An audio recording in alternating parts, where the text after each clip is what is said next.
Bonjour à tous, j'espère que vous allez bien. Aujourd'hui c'est Hugo sur la chaîne Gigatop. Je vais venir te parler dans cette vidéo du Sony Xperia 10.6. Allez, c'est parti.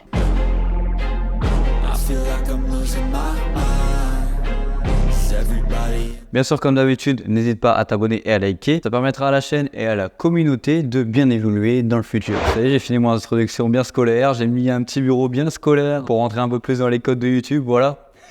Non, en vrai, je sais pas ce que vous en pensez de ce petit décor surélevé. Moi, franchement, j'adore parler debout. Ne t'inquiète pas, les vidéos en extérieur, ça va rester sur la chaîne. J'adore aller filmer dehors et filmer dans des paysages qui sont beaux à voir. Parce que voir une planche en bois et un mur blanc, c'est vite déprimant. Bon, trêve de mondanité et rentrons directement dans le vif du sujet.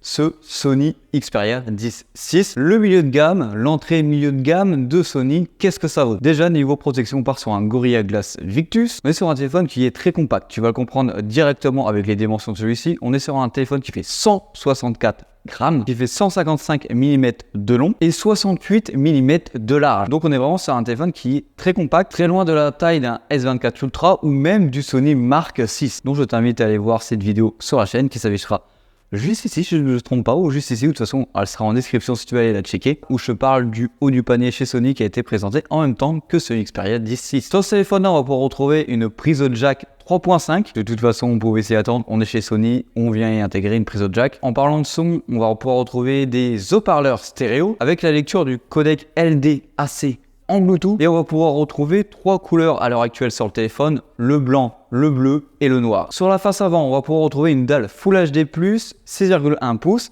et cette fois-ci, on reste sur le format 21/9. Ce format-là qui a été perdu sur le Sony Mark 6, on le retrouve encore sur l'Xperia 10.6. Ça, c'est une bonne nouvelle pour les gens qui aiment avoir un téléphone avec un autre format que les concurrents et surtout au format cinéma. Petit désagrément sur la dalle, on va retrouver seulement un taux de rafraîchissement de 70 Hz sur de milieu de gamme. C'est un peu décevant là-dessus, sachant par exemple que le nouveau téléphone de Google, le Pixel 8a, lui propose du 120 Hz dessus. Au passage, le Google Pixel 8a arrive la semaine prochaine sur la chaîne et j'ai hâte de le découvrir et de partager mon retour avec toi. Niveau photo, on pourrait se dire on est sur un milieu de gamme, Sony n'a pas mis le paquet. Mais quand on regarde la disposition des deux capteurs qu'on a à l'arrière, en vrai, ça va, ça fait le taf. On peut pouvoir retrouver un capteur principal de 48 mégapixels avec deux longueurs focales, du 26 mm et du 52 mm. Donc si tu l'as compris, avec ton capteur principal, tu vas pouvoir avoir un zoom optique jusqu'à du x2. Et c'est ce gros bonjour. Message officiel du ministère de l'Énergie. Le chèque solaire est une nouvelle subvention pour l'installation de panneaux solaires, vous permettant de devenir producteur d'électricité en autoconsommation. Waouh! Je peux produire de l'électricité solaire avec des panneaux solaires.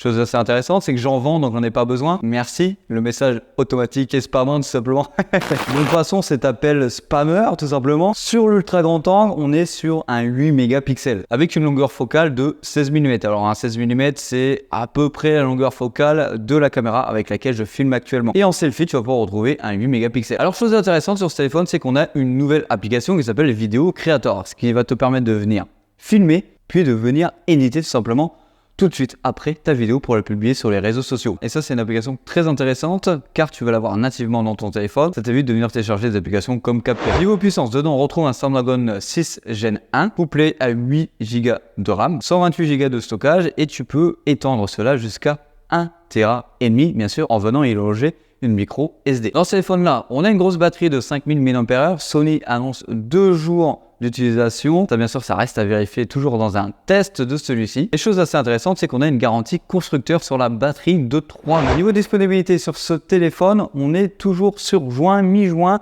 On est sur un téléphone qui va tourner autour des 399 €. Voilà, on arrive sur la fin de cette vidéo. J'espère qu'elle t'aura plu. N'hésite pas à me mettre en commentaire ce que tu penses de ce milieu de gamme chez Sony. Est-ce qu'il va réussir à rivaliser par exemple avec des Samsung Galaxy A55, des Pixel 8a qui sont certes un petit peu plus chers? Parce que quand on regarde Sony cette année, pour l'instant ils ont sorti qu'un ultra haut de gamme ou un milieu de gamme, entrée milieu de gamme. Il n'y a pas de juste milieu avec un haut de gamme ou un milieu de gamme qui se rapproche du haut de gamme. Là-dessus, je veux bien avoir ton avis en commentaire. Comme d'habitude, c'était Hugo sur la chaîne Gigatop. Allez, bisous!